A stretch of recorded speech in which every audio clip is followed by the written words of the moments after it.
The Tao of Self-Confidence, episode 396. Welcome to the Tao of Self-Confidence, where I share stories of amazing women who have discovered their inner journey to self-confidence. Visit our website at thetaoofselfconfidence.com. Your inner journey to self-confidence awaits. Well, hello, friend. Welcome to the Tao of Self-Confidence, where I share stories of amazing women who have discovered their inner journey to self-confidence. I'm your host today, Sheena Yap Chan, and today I have a phenomenal lady on the show. She is an aspiring sports dietitian, and she was also a former competitive powerlifter. So I'm really excited to have her on today to share her story with us on self-confidence. So without further ado, I'm going to introduce you to Jean Liu. Jean, how are you today? Maybe you can fill in a little bit more by yourself to the listeners. Yeah, I'm great. Thank you so much for asking, Sheena. My name is Jean. I am 23 years old, and I come from a city called Torrance in Southern California. I went to school at UC Davis in Northern California. I majored in clinical nutrition or dietetics and communications, and I'm currently in a transition period before I apply to a joint internship and master's program to get my licensing to be a registered dietitian. And I hope to be a sports dietitian, as Sheena said earlier. And yeah, I've been involved in a few competitive sports. I grew up doing gymnastics, got involved in cheerleading, pole vaulting, running. And then in college, that's when I started doing powerlifting. And I guess what I'm best known for on social media and Instagram would be my profile for powerlifting. Awesome. Well, thanks for sharing that. And Jean, what's your cultural background? I was born and raised in Southern California in Torrance, and I am 100% Taiwanese. My parents were born and raised in Taiwan, and they moved here around the age of 30. So neither of them speak very good English. So I grew up in a very Taiwanese immersed household culturally. Thanks for sharing that. And what would be your favorite self-confidence quote?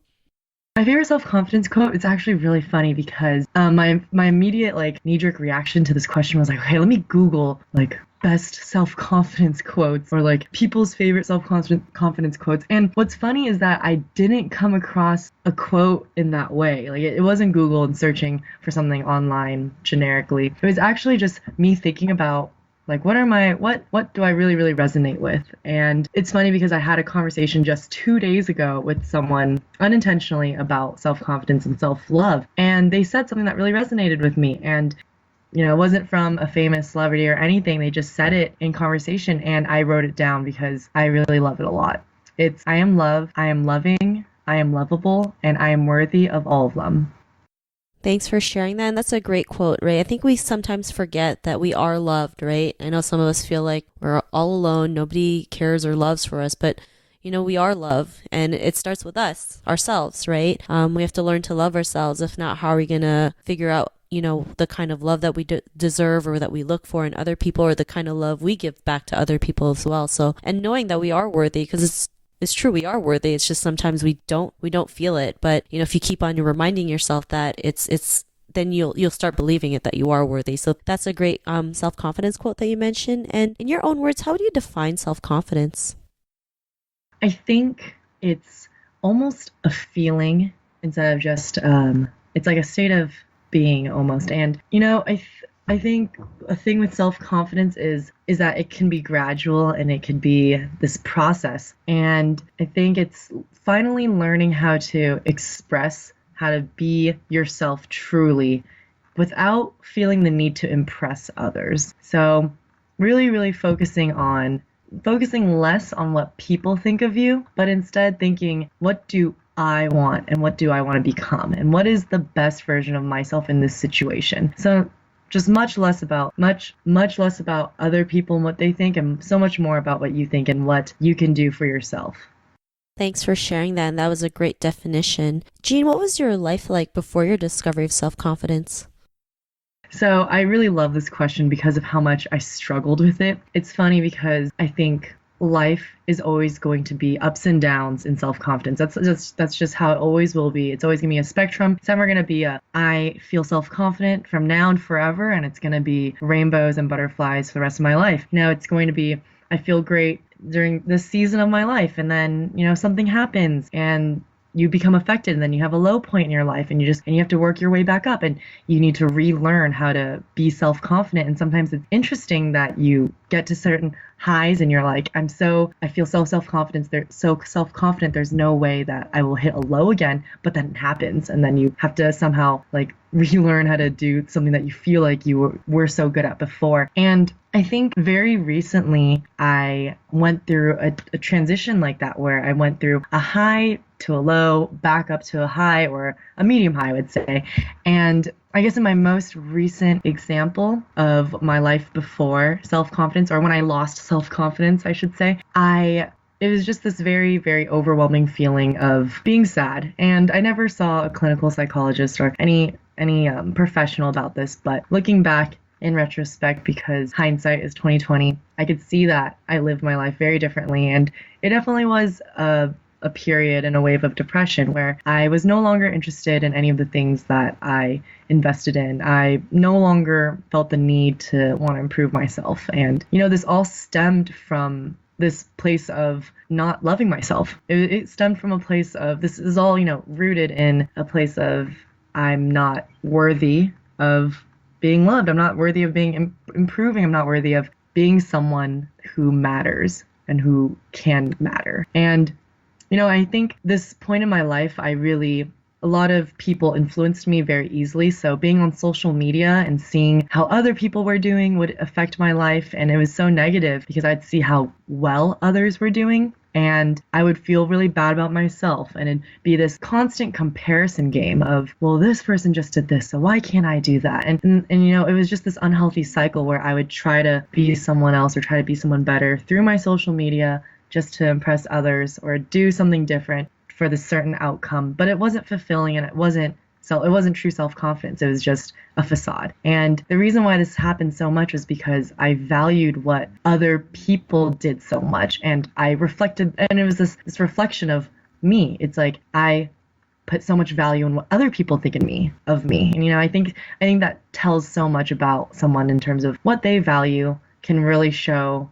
Like what I see in others and what I value in others can really show what I think others will value in me. So I think there was just this time period of a very warped perspective, and that was very difficult. It was definitely a time period where I needed to take a break from social media, and I knew that I needed to make changes in my life.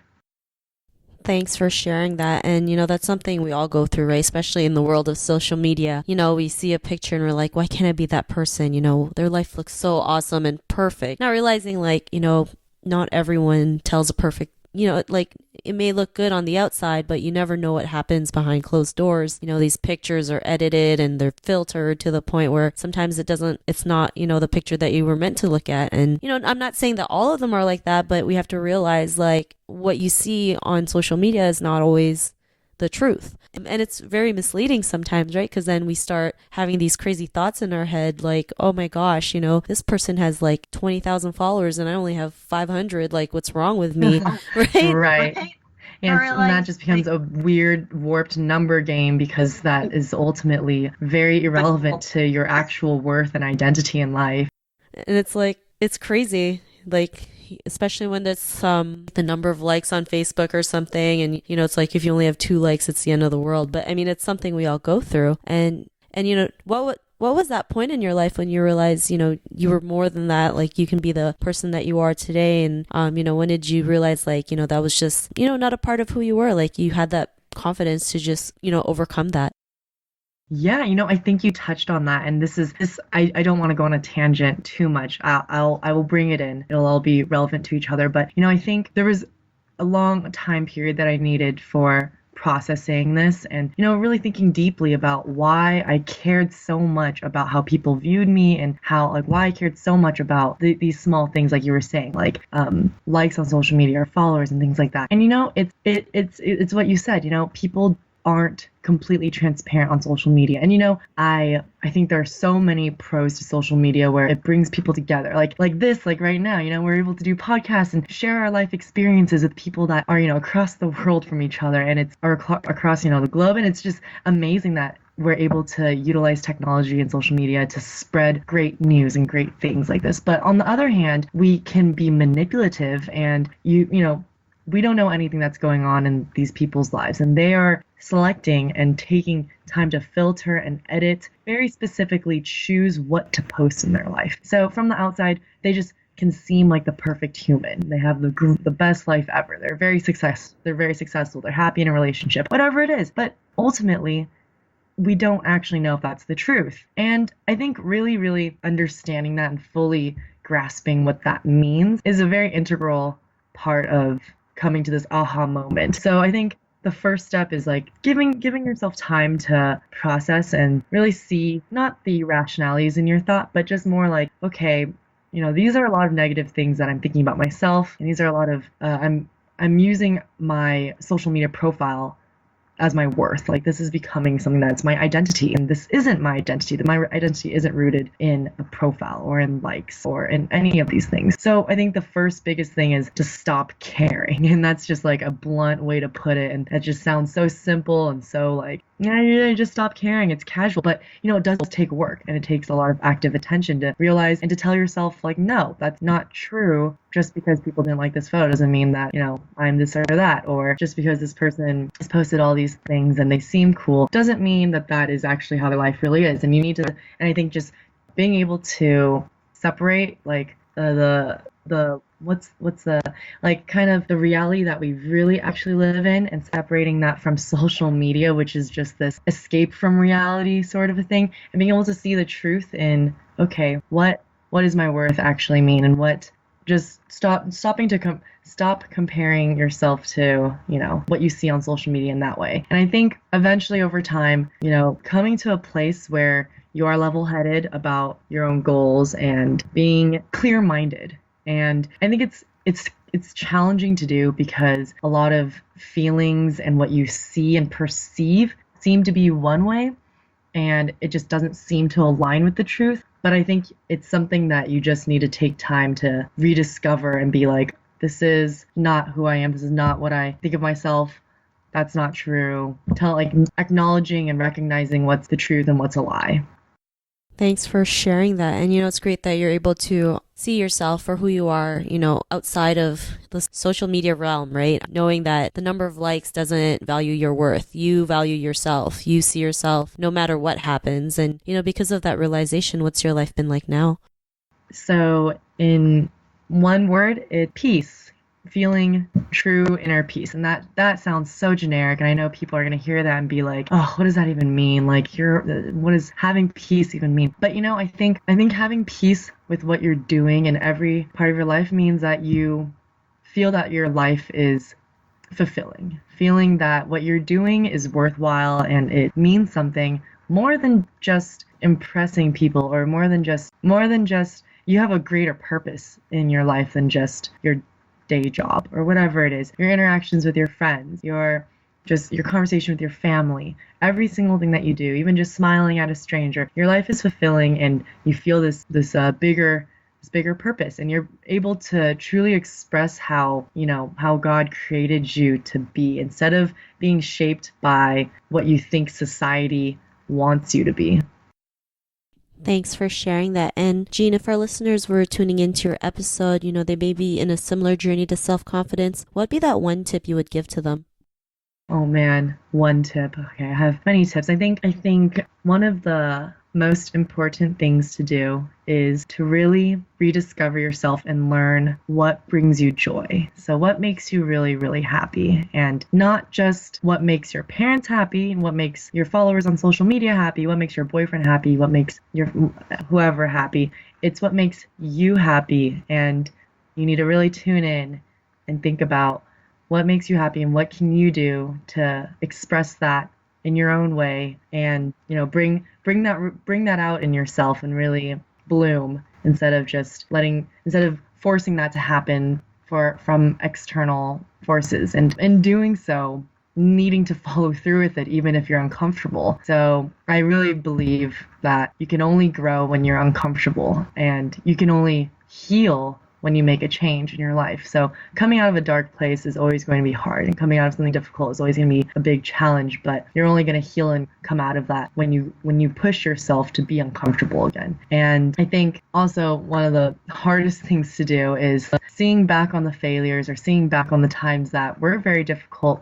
and seeing the positive that came out of it. So realizing that there was something good that came out of this difficulty. There was something that I learned. There's something that's redeemed from this very bad situation, and something positive came out, and you grew from it. And kind of being able to acknowledge that, because I think people can get very stuck in a perspective of, oh, I regret this and I should have done that. I could have, would have, should have. And being stuck in this mindset of what you could have done, should have done, it brings regret, and it brings a lot of, self-loathing, self-hate, or just potentially just a lot of negative thought. And I think being able to look back and instead see, this happened and that was the past, but what else came from that was, I learned that I need to go outside more. I need to, communicate better with my family. I need to get off of social media after X amount of time, or, just make whatever change that you need to do to learn from this bad situation and make it into a positive. So I think all those things combined, and that was so many different points, but I think they'll just, all of that all together is just realizing and recognizing what brings you joy and how to find and how to follow through with it. Thanks for sharing all those amazing tips. And Jean, if our listeners wanted to get to know a little bit more about you and what you do, is there any links or social media profiles we can connect with? Yeah, so I'm not actually super big on social media, not anymore like I used to be, as maybe you can tell from this podcast that I disengaged from social media for some time, and I do still post on my profile occasionally, but not like I used to. But my Instagram account is Lean Like Jean, spelled LeanLikeJean. Lean Like Jean. Thanks for sharing that. And to our listeners, if you want to connect with Jean, you can also head on over to thetaoofselfconfidence.com and search for Jean's name. Her show notes will pop up along with everything else we talked about. And I just really want to thank Jean for taking the time to share her story and tips with us on self-confidence. So thank you so much. No, thank you so much for having me, inviting me to your show. I seriously am so honored that you invited me. Oh, it was great having you on the show. And to our listeners, be on the lookout for another new episode of another amazing woman's journey to self-confidence, and we'll talk to you soon. Bye for now. Thank you. Thank you for tuning in to another amazing episode of the Tao of Self-Confidence. Get your free self-talk tape for building self-confidence by visiting our website at thetaoofselfconfidence.com. Your inner journey to self-confidence awaits.